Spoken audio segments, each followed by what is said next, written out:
Hi, everyone, and welcome to the presentation on the Florida PTA and the exceptional child. We are so happy to be back again. This is our second year presenting at the Family Cafe. And like I said, we are so happy to be here and thank you for inviting us again. My name is Pamela Korotowski, and I am the Exceptional Child Chair for the Florida PTA. And Dr. Danielle Thomas is the Vice President of Educational Development for the Florida PTA. Dr. Danielle Thomas couldn't be with us today, but she did help in putting this presentation together. And I wanted to give you all both of our contact information and email information. If you had any questions about the information presented today, you can reach out to us. So the overview of our presentation today is we're going to start with who we are, who the Florida PTA, who we are, and the mission, purpose, and values of the PTA. We're going to talk a little bit about our history, who we are as the Exceptional Child Committee, what can the PTA do for you. We're going to give a legislative update, show you some resources to help you along the way and navigate the system, and how you can get involved if you choose with the Florida PTA. But before we begin, I asked our president, Jennifer Martinez, to say a few words about today in this presentation. So if you can give me a minute here, I'm going to click on this video, and if you give it a minute to upload, and you're going to hear what our president, Jennifer Martinez, has to say.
And I am going to get back to our presentation, and I want to say thank you to Jennifer Martinez, the president of the Florida PTA, for sending a message for us today.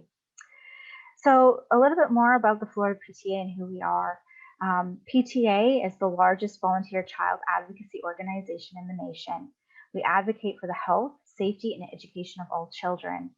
And with the help of our sponsors and members, we are able to form partnerships and coalitions to work towards our mission. And some of those sponsors and partnerships that we're talking about today, and that Jen talked about in her talk as well, are people like Family Network on Disabilities that are here at Family Cafe, Fiddlers, Project 10. These are organizations that we collaborate with to bring workshops and information and education to our families that are part of PTA and beyond. So a little bit about our history. In 1897, the National Congress of Mothers was formed by a group of concerned parents about the education and as well as health and safety of children. So back in 1897, children were not in school. They were actually out in work, and it was about child labor laws that mothers were really upset about. And they changed the child labor laws to make sure that the children were safe and also got kids into school. In 1908, the organization changed its name to the National Congress of Mothers and Parent Teacher Association. And now it's called the National PTA, which we have nationally over 6 million members. The Florida PTA has more than 150,000 members. That's a little bit down than we were in the past years, but that's due to COVID.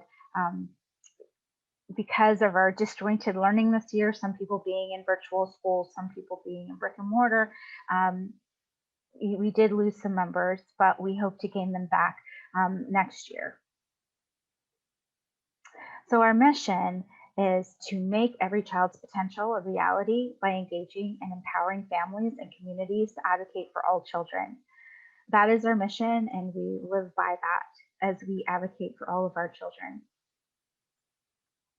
Our purpose is to promote the welfare of children and youth in home, school, places of worship, and throughout the community, to raise the standards of home life, to advocate for laws that further the education, physical and mental health, welfare, and safety of children and youth, to promote the collaboration and engagement of families and educators in the education of children and youth, to engage the public in united efforts to secure the physical, mental, emotional, spiritual, and social well-being of all children and youth, and to advocate for fiscal responsibility regarding public tax dollars and public education funding. And I think it's really important. I know there's a lot of information there, but I think it's just really important to share our purpose with everyone. Our values, so we value and foster collaboration. As you heard, we do work in partnership with a wide variety of individuals and organizations so we can broaden and enhance our ability to serve and advocate for all children and families. A commitment, we are all dedicated to children's educational success, health, and well-being through strong family and community engagement, while we remain accountable to those principles upon which our association is founded. We really talk about in commitment about strong community engagement and meaningful community and family engagement. We value and foster diversity as we acknowledge the potential of everyone without regard, including but not limited to age, culture, economic status, educational background, ethnicity, gender, geographic location, legal status, marital status, mental ability, national origin, organizational position, parental status, physical ability, political philosophy, race, religion, sexual orientation, and work experience. We value and foster respect, and we value the individual's contributions of members, employees, volunteers, and partners as we work collaboratively to achieve our association's goals. And accountability. All members, employees, volunteers, and partners have shared responsibility to align their effort toward the achievement of our association's strategic initiatives. So we all work together as a team. Just to tell you a little bit more about our Exceptional Child Committee with the Florida PTA, we have 4 people on the committee, and every 2 years, Florida PTA chooses a chair to lead the committee. So every 2 years, we have a new president, and we have a new VP of educational development, and the Exceptional Child Committee falls under that, and the chair is appointed to lead that work.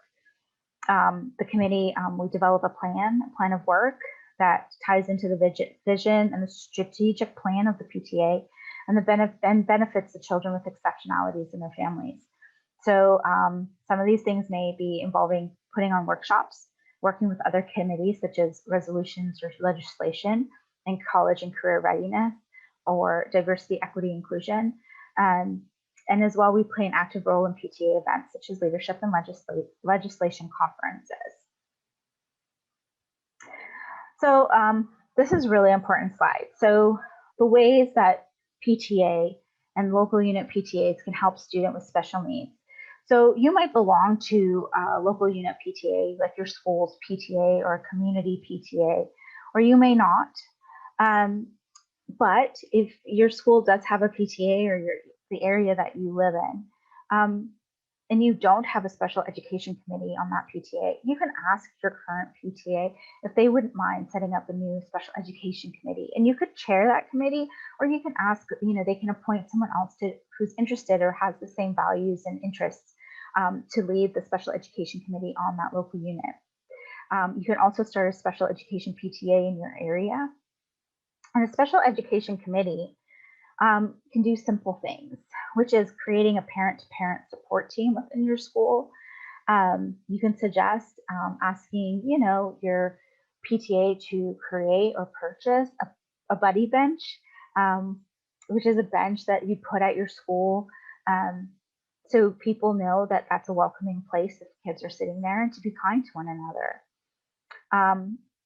simple things such as carnivals, you can modify events by incorporating quiet areas or sensory and integrated areas into the events, and just bringing awareness of what some of our children need, with special needs, what they require, so they can be included in events that we have at our schools. Something as simple as awareness events. When it's Autism Month or Dyslexia Month, um, Down Syndrome Month, you can celebrate these things through social media and bring awareness. I think a lot of this is just bringing awareness to our families and our communities, that our children are here and this is what's happening. Also, you can have teacher grants that include sensory items for the classroom, or you can apply for outside grants to support programs and teachers surrounding students with special needs. Also, I don't know if you're aware, but PTA has a Reflections Art program. And in that art program, we have a special category for students with disabilities that can hand in artwork. It's an awesome program that we've had statewide and nationally. Also, your committee can share something as simple as sharing the national PTA and Florida PTA resources that I'm going to be sharing with you later in this presentation. National PTA has amazing programs that they've put together that you can bring to your school as well. Connect for Respect is one of them, which deals with anti-bullying. We could also form relationships and collaborations with organizations such as Fiddlers or Project 10 within your area to bring workshops and educational information to your families of students with disabilities. You can also get involved in legislation, learn and follow up with policies and laws in order to try to make our kids' lives with special needs better. Which brings us to legislation and the exceptional child. So this year and every year, the PTA, the Florida PTA, goes to Tallahassee while our government is in session, and they walk the halls of the Capitol, and they are advocating for all children. This is the legislation that was or that we were following with regards to students with disabilities. So HB 383 or SB 590, which is the Baker Act bill, Florida PTA supported that bill and it passed. And what this bill does is it requires parents to be notified prior to a child being Baker Acted. And also it ensures like de-escalation techniques that should be used prior to the initiation of a Baker Act. HB 225 or SB 580, which is the dyslexia bill. Florida PTA supported that bill, however, it failed. And this was wanting to include a dyslexia screener or kids with a learning disability to be screened between kindergarten and third grade to see if they do have dyslexia for kids that aren't performing or reading below grade level. This bill failed. However, some of those aspects were added into a bill called HB 7011, which included dyslexia. It was a preschool bill, so it included a dyslexia screener for students who did not meet grade level benchmark on the grade level reading screener. And it also ensures that all teachers have dyslexia understanding, including evidence-based supports by 2026. HB 149 or SB 192, students with disabilities in schools. Florida PTA supported that, and it passed, and it prohibits seclusion and revises the provisions on the use of restraints. HB 172, SB 726, IEP requirements for students with disabilities. Florida PTA also supported this, and it also passed. So this requires the IEP team to discuss and develop transition plans to post-secondary and career opportunities at age 12 when a child enters middle school, as opposed to right now it's 16 when a child's entering high school. 14 to 16, that's when they develop these plans. And I strongly believe that, talking about transition and setting your child up for success in the future, you should start earlier than later. So I think these are all real wins for our students for our special needs students.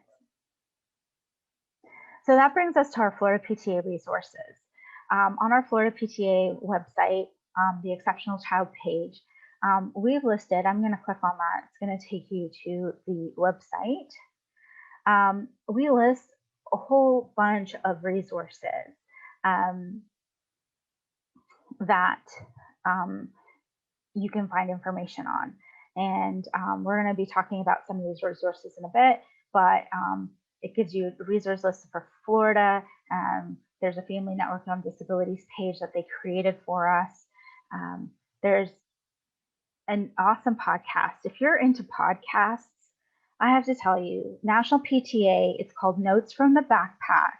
You have to tune in. They do one podcast in particular on supporting our kids in Special Education 101, and it talks about special education. And I know a lot of us, I know I don't have time to read all the time because I'm always driving, but, and I'm really into podcasts, so that's a great way to learn and get that information. We also, what we did on this page was we highlighted some disabilities. So dyslexia, for instance, we talk about what it is. We give you a whole bunch of resources to go to. We've gathered all of those resources and put them on one page. Understood.org is a great website to get a lot of information on IEPs, ADHD, everything like that.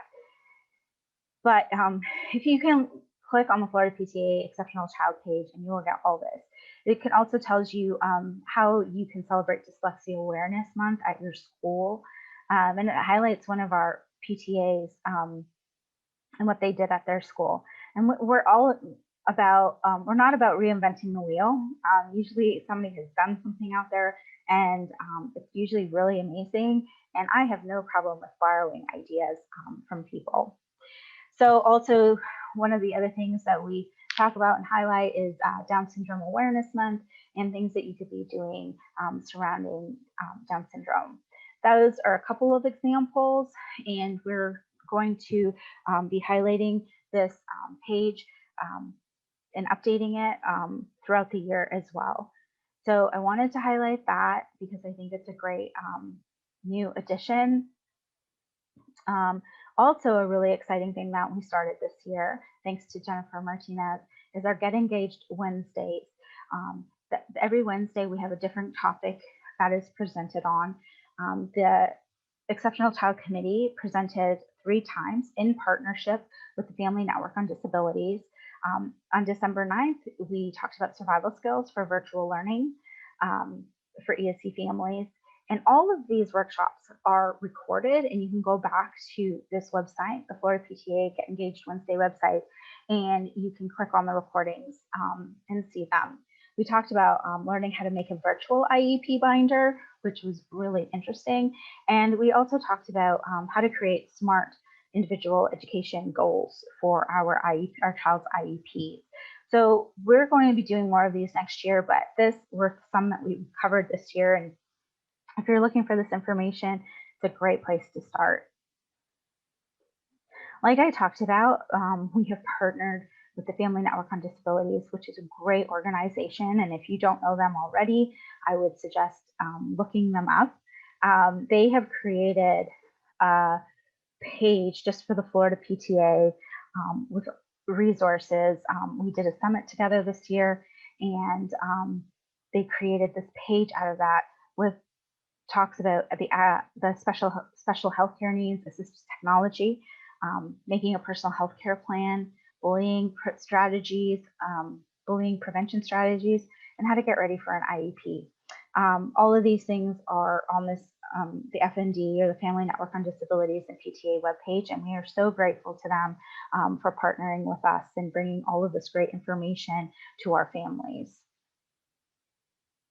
The next resource I wanted to talk about was the National PTA resource, and it's the Special Education Toolkit. So, so this toolkit makes sense of an often confusing system and educates family of newly diagnosed children with special needs on how to get the best special education services and resources available to them. So when you click on this link, it will take you to that special education toolkit. And what is covered in that kit is how to get started from pre-K to graduation and understanding federal policy, along with the dictionary and acronyms.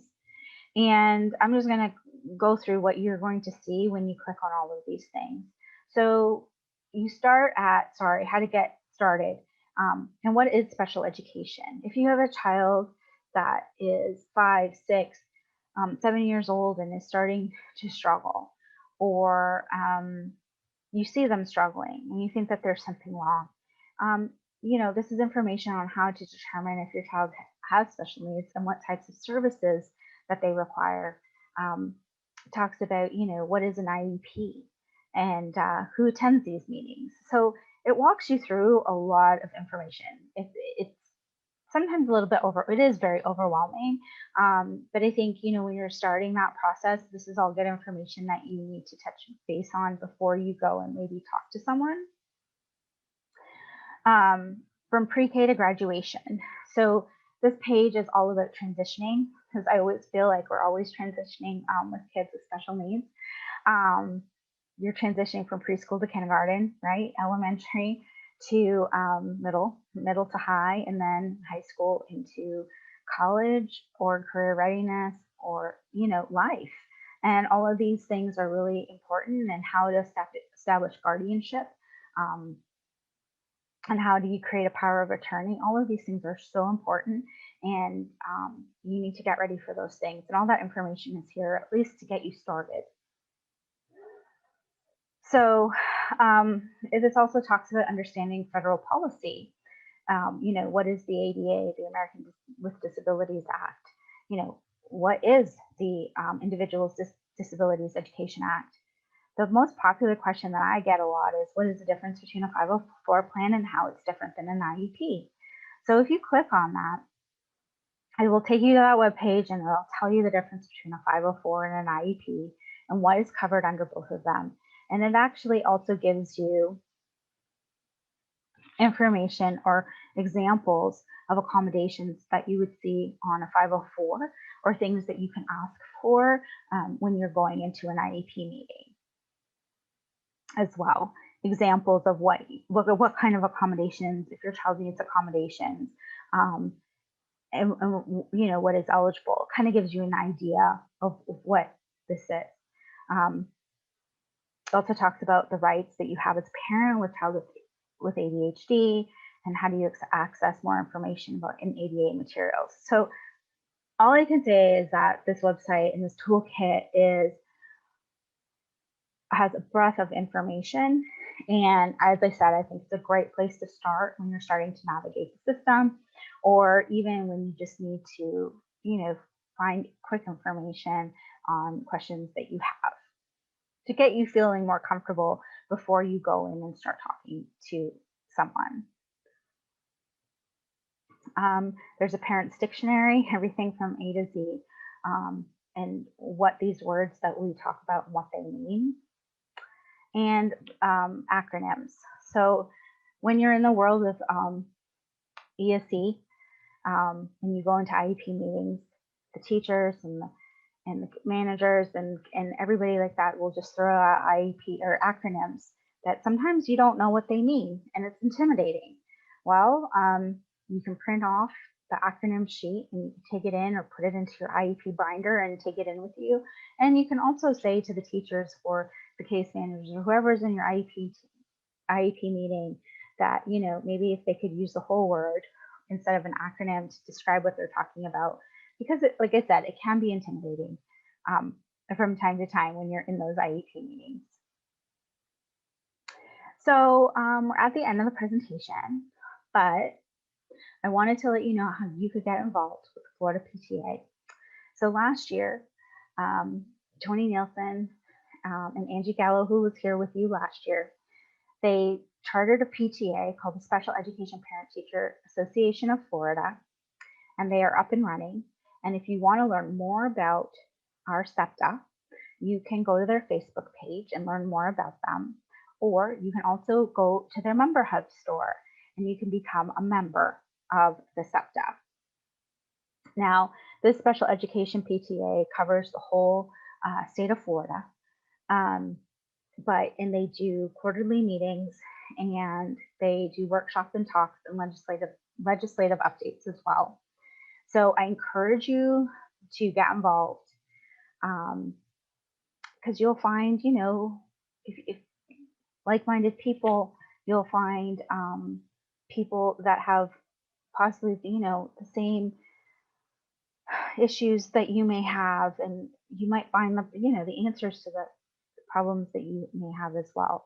And it's just nice to be with a group of people that are going through the same things as you are, or have been there, or might be going through it. So if your school or your area doesn't have a SEPTA or a PTA, like I said, I encourage you to join the Special Education PTA of Florida. And that brings us to the end of our presentation. And I just wanted to thank you all for joining us today. And thank you again for having us here. It means so much to us at the Florida PTA to be involved with the Family Cafe. And I hope we'll be back next year for a third year. But I hope you have a great time here at this convention. And thank you again. Have a great day.